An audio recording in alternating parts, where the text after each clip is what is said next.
warahmatullahi wabarakatuh.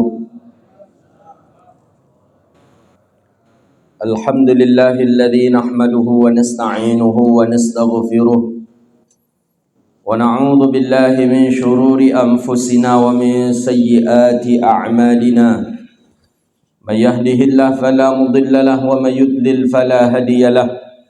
Asyhadu an la ilaha illallah wahdahu la syarika lah wa asyhadu anna sayyidana wa nabiyyana Muhammadan abduhu wa rasuluh wa safiyyuhu min khalqihi wa habibuh ballagha ar-risalata wa adda al-amanata wa nasaha al-ummah wa kashafa Allahu bihi al-ghummah wa jahidun fi sabilillahi hatta atahu al-yaqin. Salawatu rabbi wa salamuhu alayka ya sayyidi ya Rasulullah. Allahumma salli ala sayyidina Muhammadin al-fatihi lima ughliq wal khatimi lima sabaq nasiril haqqi bil haqqi wal hadi ila siratikal mustaqim. Sallallahu alaihi wa ala alihi wa sahbihi haqqa qadrihi wa miqdarihi al-azim. Allahumma bika asbahna wa bika nahya wa bika namut wa ilayka an-nushur. Asbahna ala fitratil Islam wa ala kalimatil ikhlas wa ala dinin nabiyina Muhammad sallallahu alaihi wasallam. Radina billahi rabba wa bil Islam dina wa bi Muhammadin sallallahu alaihi wasallam nabiyya wa rasula, amma ba'du. Kita memuji Allah dengan mengucapkan alhamdulillahi rabbil alamin. Dengan izin Allah kita bisa duduk memenuhi panggilan Allah untuk melaksanakan salat fardu subuh berjamaah. Mudah-mudahan yang kita lakukan hari ini bagian daripada asbab Allah ampuni segala dosa kita dan Allah masukkan kita ke dalam surga Allah Subhanahu wa taala. Amin ya rabbal alamin. Salawat dan salam ke Nabi yang agung, Nabi yang mulia, Sayyidina Rasulullah Muhammad sallallahu alaihi wasallam.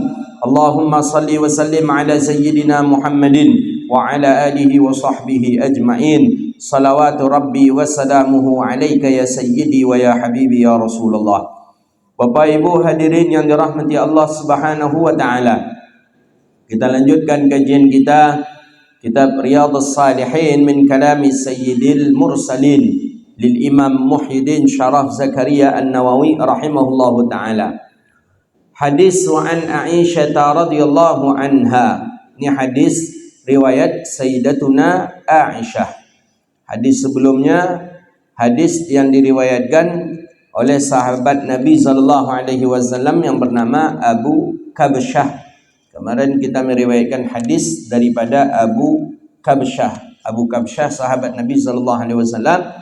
Kata Nabi terakhir hadis kemarin, ada 4 manusia, golongan manusia hidup di dunia ini. Pertama, Allah beri harta dan Allah beri ilmu. Kedua, Allah beri harta, Allah beri ilmu, tidak Allah beri harta.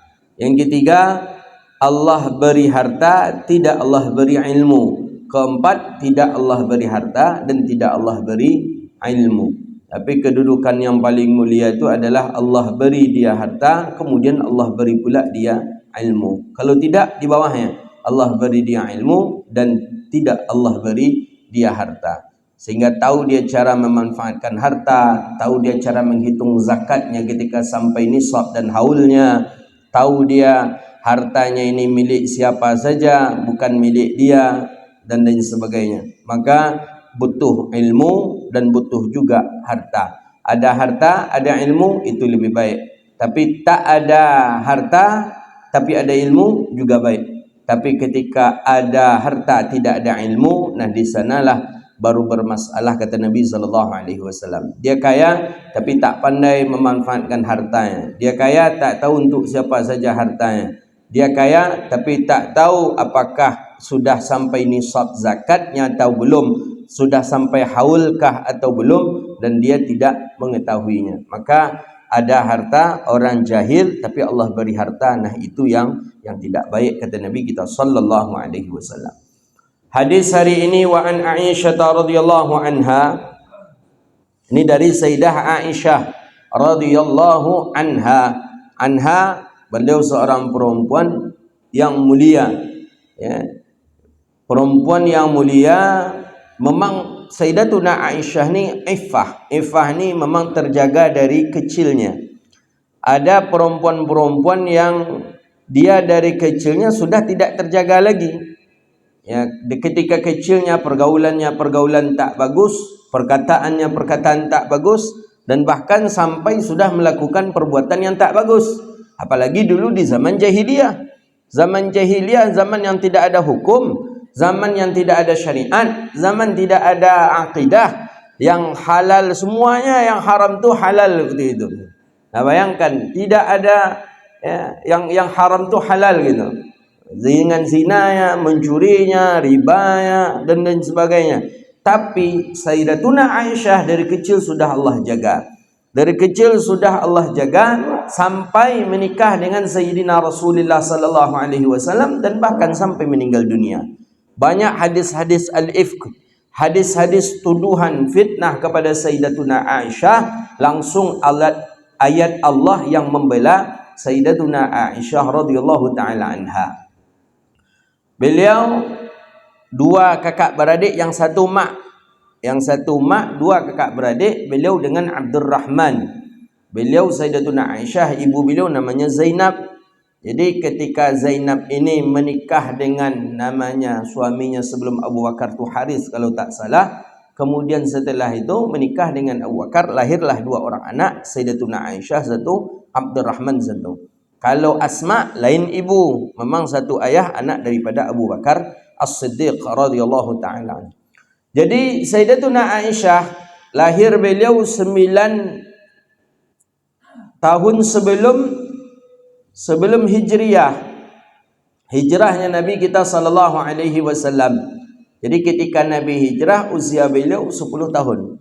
Ada yang mengatakan hitungan ini hitungan salah. Ada yang mengatakan usia beliau itu ketika hijrah dengan Nabi itu usia 17 tahun. Jadi menikah di usia 15 tahun, kemudian satu rumah dengan Nabi di usia 17 tahun. Itu ada riwayat yang mengatakan seperti itu. Tapi kalau riwayat daripada Imam Bukhari dan riwayat daripada Imam Muslim tak seperti itu. Menikah beliau di usia 6 tahun, atau ada yang mengatakan 9 tahun, yang 6 tahun tadi itu serumah dengan Nabi di usia 9 tahun. Ada yang mengatakan menikah di usia 9 tahun, serumah dengan Nabi di usia 13 tahun. Jadi ini khilafiyah daripada kalangan ahlul hadis, muhaddisin. Tapi walhasil bukan baginda Nabi SAW itu tak faham dengan syariat. Semua yang Allah ciptakan untuk baginda Nabi itu bagian daripada syariat. Ada yang khusus untuk baginda Nabi, ada yang tidak khusus untuk baginda Nabi. Maksud yang tak khusus ni itu yang boleh diamalkan oleh umat Nabi Muhammad SAW. Seperti memiliki isteri lebih daripada 4, itu khusus kepada Nabi saja, kepada kita tak wajib, tak boleh, bahkan tak boleh. Nah, itu namanya syariat khusus untuk Nabi kita sallallahu alaihi wasallam. Nah, itu Rasulullah sallallahu alaihi wasallam. Jadi Sayyidatuna Aisyah perempuan yang memang dijaga oleh Allah Subhanahu wa taala. Ketika kecilnya Sayyidatuna Aisyah, jadi dalam riwayat hadis disebutkan ya, fi manaqib abi Sayyidatuna Aisyah radhiyallahu anha, memang dari kecil Sayyidah Aisyah ni sudah punya perasaan hati kepada Rasulullah sallallahu alaihi wasallam. Walaupun kalau kata orang kita cinta-cinta monyet katanya tu, memang dari kecil dulu itu sudah ada perasaan-perasaan itu ke Rasulullah sallallahu alaihi wasallam. Jadi di dalam sebuah riwayat hadis disebutkan ketika Sayyidah Aisyah main-main, ada yang mengatakan main boneka, ada yang mengatakan main apa di pinggir jalan, kemudian Nabi SAW lewat. Itu hadis dari Sayyidah Aisyah sendiri yang meriwayatkannya. Kemudian aku menoleh, kata Sayyidah Aisyah, kepada Rasulullah. Ini nostalgia Sayyidah Aisyah lah. Ketika setelah menikah dengan Rasulullah SAW, aku menoleh kepada Rasulullah dan beliau senyum kepadaku dan aku pun membalas dengan senyuman. Nah, kata Sayyidah Aisyah, padahal waktu itu masih kecil, ya belum menikah begitu. Ya mungkin kata saya melihat Sayyidah Aisyah melihat Rasulullah sallallahu alaihi wasallam dengan wajah yang sangat baik, wajah yang mudah senyum, maka Sayyidatuna Aisyah pun membalas dengan senyuman. Nah, itu dia. Sayyidatuna Aisyah sampai Sayyidatuna Aisyah menikah dengan Rasulullah, kemudian satu rumah ketika Nabi telah hijrah ke Madinah. Jadi bukan di Makkatul Mukarramah, tapi Nabi serumah dengan Sayyidatuna Aisyah itu ketika berada di Madinah. Ini baru-baru ini beberapa hari ini ada fitnah lagi dari kalangan liberal, katanya hadis Makki, ya ada istilahnya hadis Makki, hadis Madani namanya. Hadis Makki itu hadis yang diturunkan di Makkah, hadis Madani hadis yang Nabi apakan di Madinah. Jadi kata kaum liberal memang hari ini mendapat tempat betul, dia dapat posisi betul untuk merusak agama kita ini. Kata dia hadis Makki itu cuma 13-14 hadis saja kata dia. Jadi 13-14 hadis itu hadis Makki. Ini tak banyak kata dia. Jadi syariat itu dianggap mereka itu baru gitu. Bukanlah lama. Buktinya kalau memang ada hadis Makki barulah lama syariat. Tapi syariat itu baru katanya. Banyaknya hadis itu di Madinah. Ya, cuman di Makkah itu 14 dan 13 hadis saja. Nah ini tuduhan yang tak betul ini. Tengok di dalam Sahih Bukhari dan Sahih Muslim itu ada sekitar 500 lebih tu hadis tentang Makkah. Hadis Isra Mi'raj tu hadis di Makkah itu. Hadis tentang haji Makkah. Hadis apa lagi? Hadis sebelahnya dada Nabi ketika Isra Mi'raj, hadis Makkah.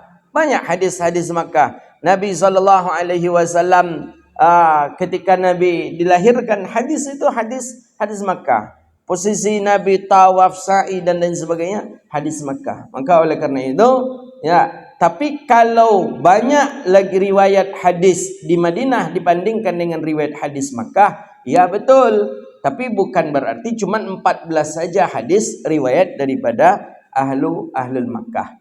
Nah ini Sayyidah Aisyah termasuk penduduk ahli Makkah. Sayyidah Aisyah seperti manusia biasa, punya rasa marah, punya rasa cemburu. Tapi Sayyidatuna Aisyah memang orangnya yang sudah dididik oleh ayahnya dari kecil dengan didikan yang baik, kemudian dijaga pun oleh Allah Subhanahu wa taala, sehingga tak banyak riwayat-riwayat menjelaskan Sayyidatuna Aisyah ini memiliki ucapan yang buruk atau memiliki perangai yang buruk. Tidak ada. Bahkan tidak ada dalam riwayat. Bahkan dipuji oleh Allah dalam Al-Quran ketika Sayyidatuna Aisyah dituduh melakukan seleweng. Dan hadis ini dibeber-beberkan Syiah kemana-mana. Dibuat-buat Syiah kemana-mana. Sayyidah Aisyah dituduh meracuni Nabi SAW, maka Nabi meninggal dunia. Sayyidah Aisyah dituduh oleh Musailamah Al-Kazab, oleh Abdullah bin Ubay bin Salul melakukan perzinaan dengan seorang laki-laki ketika itu balik daripada peperangan. Banyak hadis-hadis yang memfitnah Sayyidatuna Aisyah, tapi semuanya Allah jawab. Dan Allah beberkan dalam Al-Quran bahwa Sayyidatuna Aisyah adalah perempuan yang baik, perempuan yang suci, perempuan yang iffah. Nah itu dia radhiyallahu ta'ala anha. Maka oleh karena itu, ya, ingin tahu kita orang tu terbibit penyakit Syiah atau tidak, coba pancing dengan hadis Sayyidah Aisyah. Jadi kawan kita di Syiah atau tidak, coba pancing Sayyidatuna Aisyah. Coba puji Aisyah di depan dia. Marah enggak dia? Ketika dia marah, berarti itu sudah sekian persen orang tadi terkena penyakit Syiah. Coba puji Sayyidah Aisyah di depannya, itu saja. Jadi mudah dia untuk menandakan orang ni Syiah atau tidaknya. Termasuk di keluarga kita. Coba puji-puji Sayyidah Aisyah depan mereka. Marah mereka, berarti mereka termasuk bagian sekian persennya sudah tertanam pemahaman Syiah padanya. Kita hati-hati. Hari ini hati-hati sekali kita. Banyak pemahaman-pemahaman aliran-aliran sesat itu masuk. Maka itu tujuan kita salah satu mendirikan pesantren, membuat lembaga pendidikan agar lebih kokoh ya pemahaman-pemahaman Islam yang ada pada anak generasi kita. Dia ada pula di mana itu? Di Banten ya. Siapa nama kiai itu tuh? Bahasa, entah bahasa Arab, entah bahasa apa, nak ngerti gitu.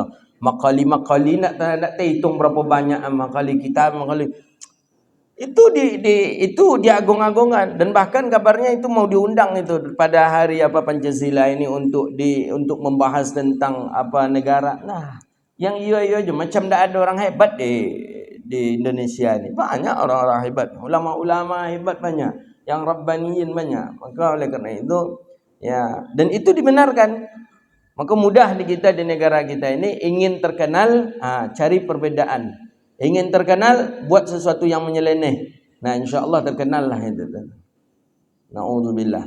Jadi balik kita, Sayyidatuna Aisyah radhiyallahu taala anha. Beliau ini sahabiyah disebut sahabiyah karena beliau adalah orang yang berjumpa dengan Nabi, bahkan istri Nabi sallallahu alaihi wasallam. Maka kalau dia laki-laki sahabat namanya sahabah, kalau dia perempuan sahabiyah. Nah, begitu dia. Sahabat dengan sahabiyah. Kalau disebut sahabiyah berarti itu sahabat Nabi perempuan. Kalau sahabah itu sahabat Nabi yang laki-laki. Jadi Sayyidatuna Aisyah radhiyallahu taala anha, beliau orangnya siap berkhidmat untuk Nabi kita sallallahu alaihi wasallam. Rumah tangganya dengan rumah tangga Nabi itulah yang jadi contoh kita hari ini. Buka dalam kitab Syama'il Muhammadiyah, bagaimana cara Nabi tidur, cara Nabi mandi, cara Nabi berpakaian. Itu riwayat Sayyidatuna Aisyah. Sampai kita tahu dengan hukum sperma itu suci atau tidaknya daripada Sayyidah Aisyah. Maka Sayyidah Aisyah sampaikan bahwa aku pernah melihat Nabi SAW salat memakai kain sarung yang ada bekas percikan sperma. Itu dalil yang dipakai oleh mazhab Syafi'i, sperma itu suci. Maka keluar kaedah dalam mazhab Syafi'i itu apa dalam kitab Matan Taqrib itu? Kullu ma'i'ain kharaja minas sabilaini najisun illal mani. Setiap yang cair yang keluar daripada salah satu dua jalan itu najis kecuali mani. Begitu kaedahnya, begitu di dalam Matan At-Taqrib. Ya, disebutkan kullu ma'i'in kharaja minas sabilaini najisun. Setiap yang cair yang keluar dari salah satu dua jalan, jalan depan, jalan belakang, tempat buang air kecil, tempat buang air besar, cair keluar daripada situ najisun, itu najis kecuali mani. Nah, kenapa mani tidak najis dalam mazhab kita Syafi'i? Berdasarkan riwayat hadis Sayyidatuna Aisyah. Nah, kalau itu najis, ya pastilah Nabi tidak memakainya salat, pertama. Kemudian yang kedua, pasti secara pasti Sayyidatuna Aisyah pun memberitahu cepat ke Rasulullah, itu ada percikan mani ya Rasulullah. Tapi enggak, baginda Nabi SAW ada sebagian pendapat Nabi tidak tahu. Kemudian yang kedua, Sayyidah Aisyah pun menghukum bahwa sperma itu pun tidaklah najis. Nah, itulah dia. Sebuah hukum. Alhamdulillah hari ini riwayat-riwayat hadis yang ada dalam fiqih, riwayat-riwayat hadis yang ada di dalam hadis itu kebanyakan dari golongan perempuan itu yang meriwayatkannya adalah Sayyidatuna Aisyah radhiyallahu anha. Ya, bukan berarti lah tahu kita koneng ken sarung tu dek percikan mani itu pula wak bawa kamu saji. Itu ndak betul juga. Apalagi kalau itu pula wak banggakan ke kawan. Antongnya apa kau? Antongnya. Kau kan mam tadi kau. Tu ndak pe semayang namun tu dope membanggakan ke kawan. Pantang lo kawan tu besok dia buat lo agak godang pula pada itu lah. Hampang kau gak godang benang petanggan kecil lah. Kau gak banyak pada petanggan katanya. Tidak, bukan seperti itu untuk dibanggakan, seperti itu tidak. Itu menjelaskan sebuah hukum. Nah, alhamdulillah dengan adanya Sayyidatuna Aisyah kita tahu bagaimana hukum daripada minum berdiri. Tahu kita bagaimana cara Nabi sallallahu alaihi wasallam minum, ya, cara Nabi tidur, cara Nabi mandi. Sayyidatuna Aisyah ingin tahu kemesraannya kehidupan Rasulullah sallallahu alaihi wasallam. Bacalah riwayat hadis yang diriwayatkan oleh Sayyidatuna Aisyah. Ya, dengan mandinya, dengan makannya, dengan tidurnya, ya, dengan tidur macam tidur bagaimana Nabi tidur dengan Sayyidatuna Aisyah. Seperti apa Nabi sallallahu alaihi wasallam tidur dengan Sayyidatuna Aisyah radhiyallahu taala anha. Bahkan bukan itu saja, tamu yang datang pun Sayyidatuna Aisyah pun tahu Nabi bagaimana adab Nabi menyambut tamu. Bukan berarti rumah tangga Nabi dengan Sayyidatuna Aisyah tidak pernah cekcok, pernah cekcok. Itu ada dalam riwayat hadis disebutkan. Ya, tak bisa lagi untuk menyelesaikan masalah. Nabi dengan istri Sayyidatuna Aisyah pernah ada masalah. Akhirnya kata Rasulullah kepada Sayyidatuna Aisyah, ayolah kita datang ke abahmu. Ke abahmu maksudnya Abu Bakar. Kita minta abahmu yang menyelesaikan. Ya, kalau abah Nabi tak ada lagi, mak Nabi juga tak ada. Jadi solusinya ya abah Sayyidatuna Aisyah yang akan menyelesaikan, yaitu Abu Bakar As-Siddiq. Baik, kata Sayyidah Aisyah. Ini agak berat masalahnya ini. Datanglah ke Rasulullah, kedatanglah ke Abu Bakar As-Siddiq, Nabi dengan istri Sayyidatuna Aisyah radhiyallahu taala anha. Di hadapan Abu Bakar, jadi kata Abu Bakar, ada masalah. Ada apa? Kata Abu Bakar. Kata Rasulullah, kami datang ke sini untuk minta perdamaian, untuk minta untuk mencarikan solusi terbaik ya masalah di kami ini. Kata Nabi kepada Abu Bakar. Abu Bakar ketika itu memposisikan diri bukan sebagai sahabat, tapi ketika sebagai mertua ketika itu. Baik, kata Abu Bakar, di antara kalian siapa yang mau berbicara terlebih dahulu? Kata Abu Bakar, siapa yang nak berbicara terlebih dahulu? Kata Rasulullah, biarlah istriku berbicara terlebih dahulu, Sayyidatuna Aisyah. Kata Sayyidatuna Aisyah, enggak ya, biarlah Nabi SAW, biarlah Rasulullah SAW yang berbicara terlebih dahulu, tapi jangan dusta ya, kata Sayyidatuna Aisyah. Kalimat ada dusta tu, biarlah. Kalau bahasa awaknya, abang lalu, tapi jendut tu abang nak. Ya, macam itu.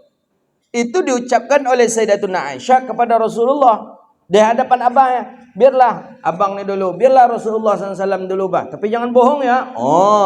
Mendengar kalimat bohong itulah langsung Abu Bakar tampar Sayyidatuna Aisyah. Aisyah ketakutan, langsung lari berselindung di balik punggungnya Rasulullah SAW. Tak pernah seumur hidup Sayyidatuna Aisyah ditampar oleh sang ayah kecuali pada waktu itu. Ketakutan Sayyidah Aisyah, ni ayah marah betul, ni abah marah, sangat marah kepadanya. Jadi kata sang ayah, kata Abu Bakar, aku tak pernah mengajarkanmu dengan ungkapan yang tidak baik, apalagi engkau meragui kejujuran orang yang telah diakui kejujurannya oleh Allah. Abah tak izinkan itu. Jadi Nabi pun tersinggung, mengapa Abu Bakar langsung menampar istrinya? Jadi kata Rasulullah ke Abu Bakar, aku datang ke sini bukan engkau nak menampar istriku, hai Abu Bakar, tapi aku datang ke sini agar engkau menyelesaikan masalahku, memberikan solusi kepadaku. Tapi masalah sudah selesai, kata Rasulullah SAW. Kenapa masalah sudah selesai? Karena Sayyidah Aisyah sudah memeluk Nabi dari belakang. Tadi kan tak amur dah, kinilah selesai, ngapa je lah, tu pulang lah.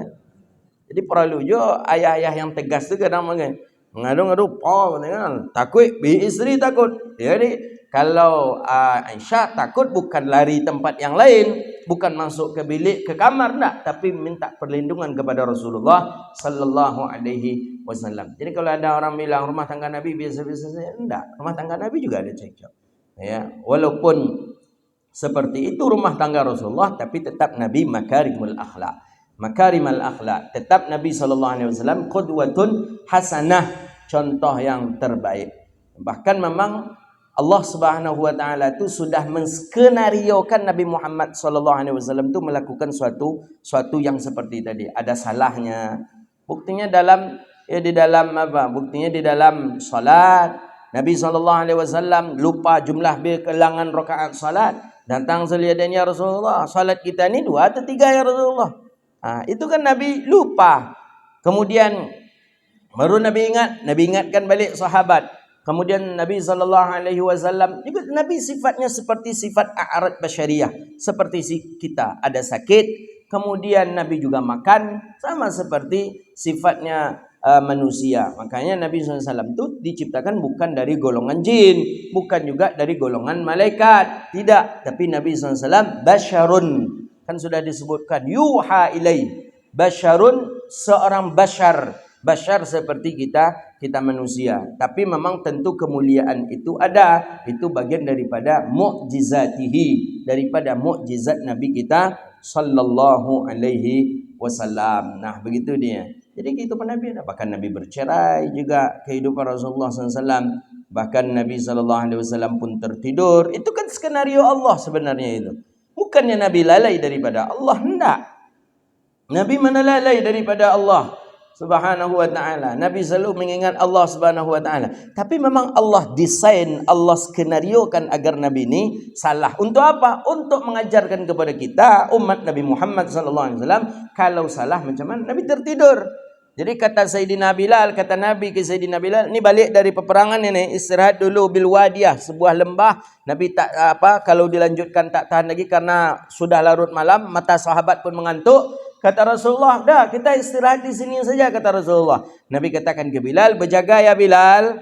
Ya, nanti ketika masuk waktu salat, bangunkan aku ya Bilal. Ya Rasulullah. Dah, tidur. Semua sahabat tidur kecuali Sayyidina Bilal ibni Abi Rabah. Tidur, seluruh sahabat tidur. Bilal ni entah macam mana, awalnya duduk biasa saja, masih bangun. Tiba-tiba dalam satu riwayat itu menyandarlah Bilal kepada punggung daripada kuda yang sedang duduk pula.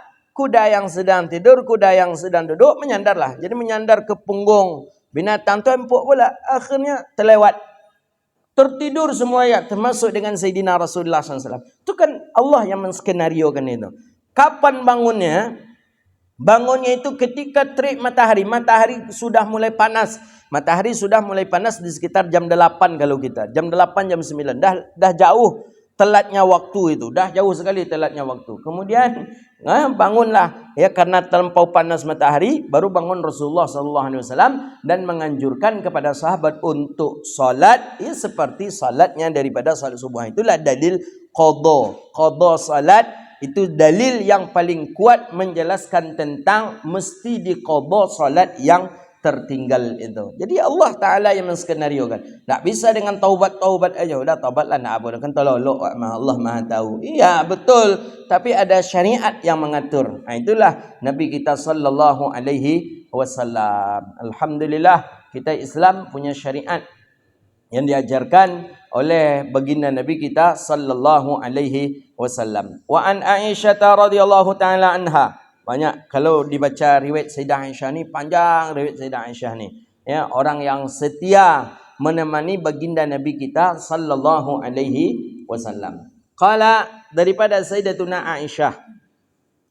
Ya, sampai Nabi meninggal dunia pun kan di kamarnya Sayyidatuna Aisyah. Sampai kubur Nabi pun di kamarnya Sayyidatuna Aisyah. Makanya tidak ada orang yang paling cinta kepada Rasulullah melebihi kecintaan Sayyidah Aisyah kepada Nabi. Tidak ada. Ya, bahkan perempuan yang paling setia di dunia ini tidak ada yang paling sesetianya Sayyidatuna Aisyah. Mana ada perempuan hari ini yang sanggup meletakkan suaminya, jenazah suaminya dikubur di dalam kamar itu? Mana ada, mana sanggup kita. Kecuali Sayyidatuna Aisyah. Sayyidatuna Aisyah, di mana Nabi tidur, itulah. Jadi dipan Nabi dengan Sayyidatuna Aisyah itulah yang dibelah, disitulah yang dibuat kubur. Di situ Rasulullah SAW dikuburkan. Di dalam kamar. Nabi di dalam kamar itu dikuburkan. Sayyidah Aisyah tidur di dalam kamar itu juga. Berapa tahun namanya baru ada sang ayah Abu Bakar As-Siddiq. Mana ada, mana sanggup kita. Orang kita kalau lakinya meninggal dunia, enggak. Dia lama di rumah tu bahkan. Capeklah buat abang kau lah, mulai berbaunnya katanya kan. Nah, walaupun cerita setia hidup semati hidup semati sama tu tak ada tu. Tu cerita aja tu. Ya. Itu je laki-laki macam tu, apalagi laki-laki. Alun karyam tanah kuburan pusaka bini tu lah mulai mencari yang lain. Bahkan dengan banyak alasan lah. Dah lama dia menahan selama kau sakit bla bla bla bla bla katanya. Itu. Ya memang syariat tu faham juga. Memang laki-laki ke memang kalau lama-lamanya ditinggalkan seperti itu justru banyak penyakit. Cuma kadang anak yang tak faham. Kadang kata anak, ngapu je ayah lah tu ayah ngapu je ayah menikah lah. Bukan masalah itu. Ayah tu barukan sehatnya kalau lay adop ya kawan berolaknya lah gitu. Kawan golaknya, kawan happynya begitu. Cuma kadang anak dilarang dia anak. Ya, seperti malam tadi ada seorang musisi kalau tak salah nikah di usia 74 tahun dah berapa tu. Baru melahirkan seorang anak. Ya, istrinya usia 30 tahun, ini usia 74 tahun kalau tak salah. Yalah kakek lah tu. Masih melahirkan seorang anak. Kalau laki-laki insya-Allah Pak, masih produksi Pak. Syekh Abdul Ghani 100 tahun menikah lagi dengan Umi Maryam orang Tapong Batu Gajah. Itu di usia 30 tahun. Ya, masih menghasilkan 6 orang anak. Sampai beliau meninggal dunia 130 tahun. Nah gitu. Jadi anak-anak mestinya harus faham gitu. Ya kalau ayah awak pelope surang jonyo, itu justru beko menambah penyakit gitu. Iko menambah papak yang sedang apa tu lah mau sampaikan langsung itu. Jadi jadi Sayyidatuna Aisyah setia, tak ada yang paling setia daripada melebihi kesetiaan Sayyidatuna Aisyah radhiyallahu anha. Banyak riwayat Sayyidah Aisyah banyak kalau kita ingin menceritakan tentang Sayyidatuna Aisyah radhiyallahu anha dalam Sahih Muslim tentang minum. Itu riwayat Sayyidah Aisyah itu bagaimana Nabi minum, berapa teguk Nabi minum, seperti apa bibir Nabi ketika minum. Itu riwayat Sayyidatuna Aisyah. Nabi menyisir rambut seperti apa? Nabi menyisir rambut dari mana Nabi memulai? Riwayat Sayyidah Aisyah. Kemudian tentang Sayyidah Aisyah, ini sebuah hukum lagi. Tidak masuk masjid ketika Nabi sedang i'tikaf. Nabi justru yang mengeluarkan kepala dari masjid. Ya, hadis sahih. Nabi mengeluarkan kepala dari masjid kemudian minta disisirkan kepada Sayyidatuna Aisyah. Itu bahwa menjelaskan hukum perempuan haid tak boleh masuk masjid. Nabi faham Sayyidatuna Aisyah sedang haid. Jangankan untuk memasuki masjid, daripada tubuh Sayyidatuna Aisyah saja tidak diizinkan Nabi masuk masjid. Jadi Nabi yang mengeluarkan kepalanya dari masjid, keluar dari jendela untuk disapu kepala Nabi, untuk disisir rambut Nabi oleh Sayyidatuna Aisyah. Nah, begitu dia. Itu Nabi menjaga. Itu dalil yang dipakai dalam mazhab kita Syafi'i, perempuan haid tak boleh masuk ke dalam masjid. Banyak riwayat Sayyidah Aisyah, banyak ilmu yang diberikan Sayyidah Aisyah banyak kepada kita. Maka disebut dengan fuqahaun ahlun nisa, ya, fuqaha ahli fiqih dari golongan perempuan, itulah Sayyidatuna Aisyah radhiyallahu taala anha. Untung Sayyidah Aisyah ini memang disebutkan dalam riwayat hadis itu, dalam tabaqat itu, memang kepintarannya di atas rata-rata manusia biasa. Memang pintar beliau. Perempuan cerdas. Maka saking cerdasnya beliau itu banyak meriwayatkan ratusan hadis yang ia hafal dari Rasulullah sallallahu alaihi wasallam. Itulah yang dinukilkan dalam Sahih Bukhari, dalam Sahih Muslim dan lain sebagainya. Hadis diriwayatkan oleh Sayyidah Aisyah lebih dari 3.000 hadis. Itu Sayyidatuna Aisyah. Makanya kita heran Syiah ni memakai hadis riwayat siapa lagi dia? Abi Hurairah tak dia pakai. Abi Hurairah tu hampir 5.000 hadis riwayat Abi Hurairah. Tak dipakai oleh Syiah. Syiah tak memakai hadis riwayat Sayyidatuna Aisyah. Hampir 3.000, dah 7.000 hadis yang dibuang oleh Syiah. Kemudian Syiah tak memakai lagi riwayat hadis macam Sayyidina Anas bin Malik, dah berapa ribu hadis pula. Jadi hadis yang mana lagi yang dipakai oleh Syiah ini? Maka alhamdulillah Allah takdirkan kita dengan kehidupan, dengan masyarakat, dengan akidah ahlu sunnah wal jamaah. Qala an Aisyah radhiyallahu ta'ala anha qala annahum dhabahu syatan. Faqala Nabi sallallahu alaihi wasallam ma baqiya minha. Qalat ma baqiya minha illa katifuha. Qala baqi kulluha ghaira katifiha, rawahu Tirmizi, hadisun hasanun sahih. Hadis ni dua hukumnya, hasan iya, sahih iya. Maka dibuatlah oleh Imam Tirmizi, satu-satunya ulama yang pertama kali menghukum satu hadis dengan dua hukum itu cuma Imam At-Tirmizi. Hadisun hasanun sahih, dari satu sisi hadis ni hasan, dari satu sisi hadis ni sahih. Maka hadis hasan sahih yang diriwayatkan oleh Imam Tirmizi, maka hadis itu adalah hadis yang kuat. Kedudukannya sama dengan hadis sahih. Annahum zabahu syah. Keluarga Nabi sallallahu alaihi wasallam mereka menyembelih syah. Syah ni seekor kambing. Syatan, seekor kambing disembelih oleh keluarga baginda Nabi sallallahu alaihi wasallam. Faqala an-nabiy sallallahu alaihi wasallam. Kemudian Nabi sallallahu alaihi wasallam bersabda. Apa kata Nabi kita sallallahu alaihi wasallam? Ma baqiya minha, apa yang tersisa daripada itu. Jadi Sayyidah Aisyah meriwayatkan hadis, kami bersama keluarga, nah begitulah kira-kira, menyembelih seekor kambing. Setelah kambing ini kami sembelih, baqiya minha. Nabi tanya, apa yang tersisa lagi dari yang disembelih tadi? Apa yang tersisa lagi dari yang kita sembelih? Qalat, dijawab oleh Sayyidah Aisyah, ma baqiya minha illa katifuha. Tidak ada yang tersisa lagi ya Rasulullah illa katifuha. Katif ni kalau bahasa Arabnya ketiak.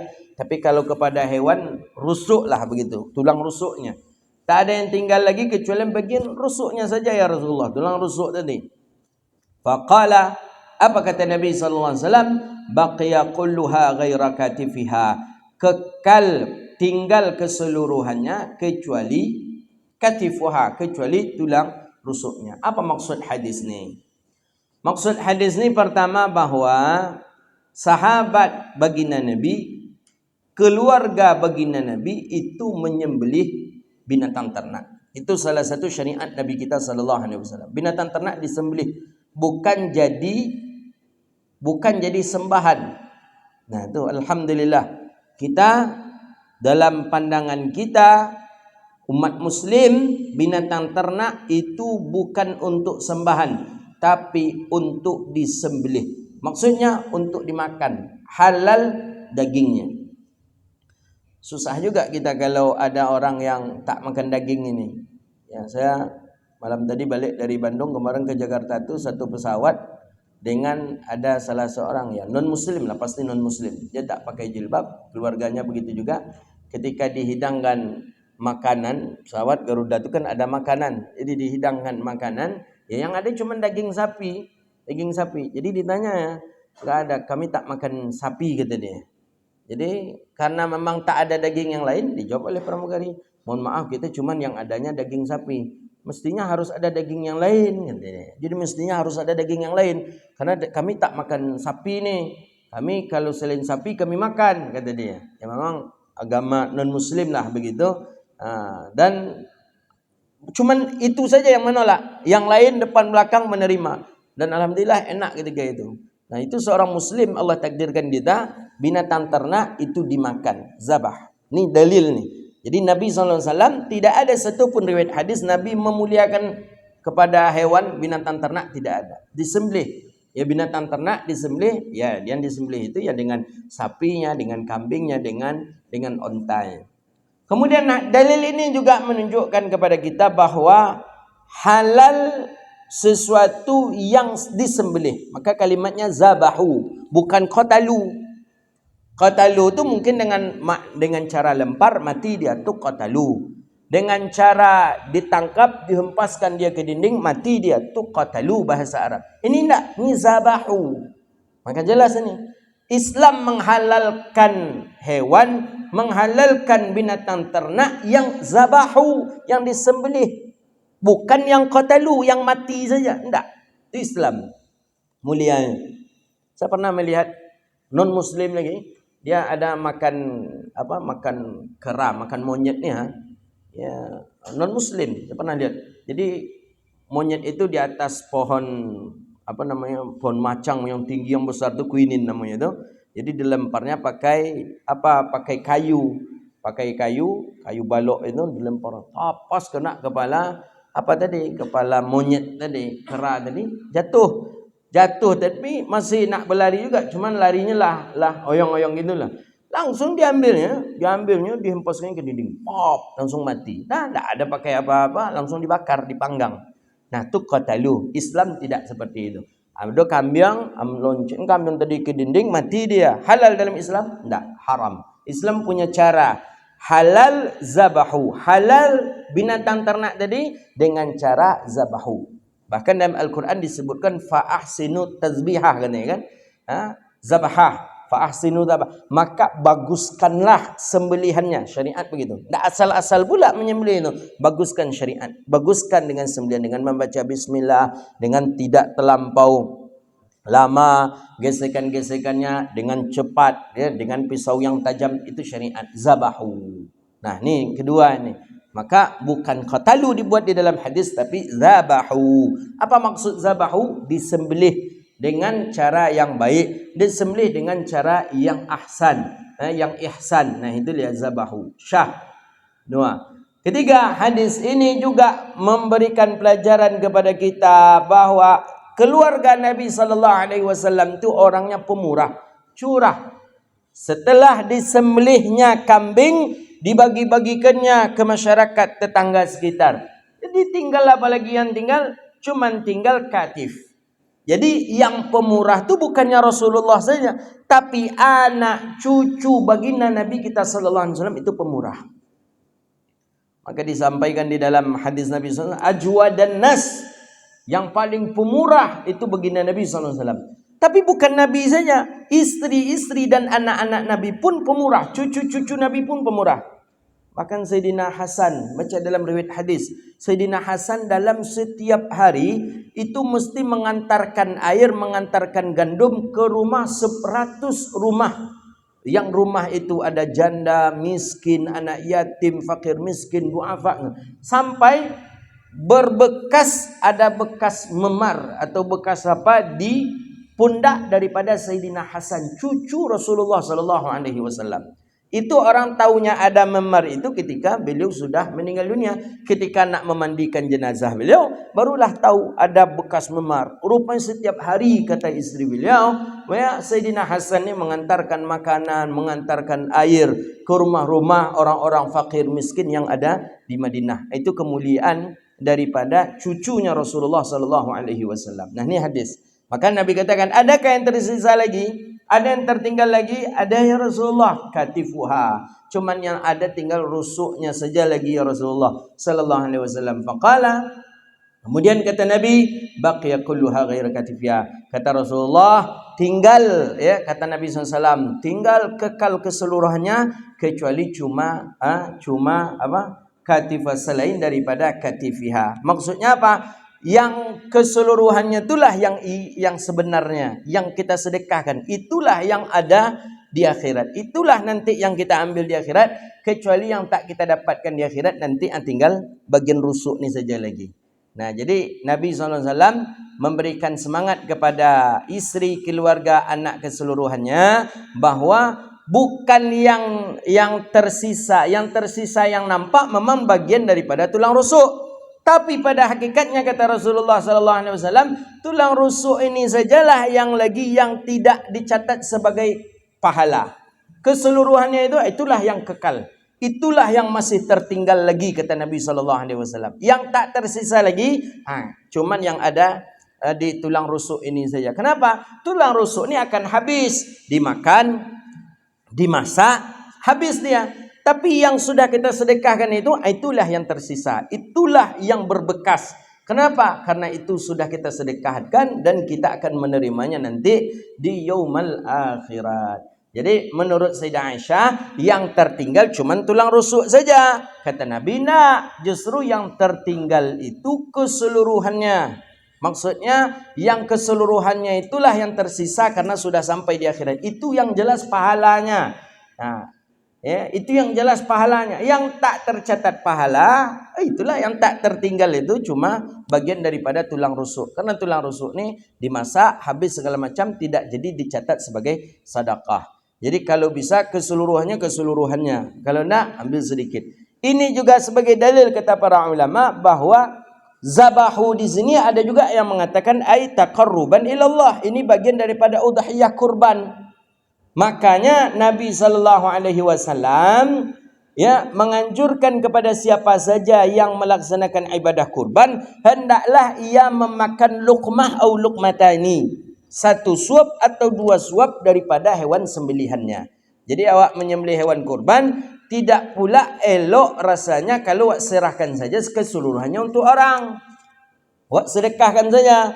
Jadi setelah kita sembelih hewan kurban kita ni, serahkan kepada orang keseluruhannya. Ndak, itu yang paling afdal. Afdalnya ambil sedikit. Seperti Sayyidatuna Aisyah mengambil bagian daripada rusuknya, kemudian selebihnya disedekahkan. Nah, begitu dia. Oh, kami ndak ada yang suka daging sapi, Ustaz, kami serahkan keseluruhannya ke orang lain. Nah, itu terserah. Cuman yang bagusnya itu ada hendaknya luqmah. Luqmah itu satu suap. Au luqmatani, atau dua suap yang kita makan daripada hewan sembelihan kurban kita. Hadza wabillahi at-taufiq. Jadi ini gambaran hadis Nabi sallallahu alaihi wasallam menceritakan kepada kita, menggambarkan kepada kita bahwa Nabi, anak-anak Nabi, keturunan-keturunan Nabi itu punya sifat pemurah. Pemurah, suka bersedekah, sedekahnya pun tak tanggung. Padahal dulu tu payah makan, Pak. Payah. makan payah, apa payah. Tapi dengan menyembelih seekor kambing, diberikan dagingnya, dibagi-bagikan ke seluruhnya, kecuali cuma ya bagian daripada tulang rusuknya. Jadi ketika ditanya oleh Rasulullah, ada yang tersisa lagi? Ada ya Rasulullah, yang tersisa keseluruhannya sudah habis, kecuali cuman yang tertinggal tulang rusuknya. Jadi kata Nabi, nah, kata Rasulullah SAW, justru yang tertinggal itu keseluruhannya, yang tidak terbawa itu tulang rusuk. Kenapa? Keseluruhannya itu sudah disedekahkan, itulah yang pasti untuk kita. Yang tidak dicatat itu tinggal tulang rusuk tadi, itulah yang lagi. Nah begitu. Itu salah satu dalil juga bahwa ketika kita menyembelih hewan kurban, bagikan daging-daging kepada yang lain, ambil mungkin bagian daripada rusuknya, mungkin ambil bagian daripada hatinya, ada anaknya yang kita ambil daripada daging hewan kurban yang kita sembelih itu. Hadza wabillahi at-taufik. Itulah kajian kita, mudah-mudahan bermanfaat dan Allah berkahi kehidupan kita dunia wal akhirah. Amin ya rabbal alamin.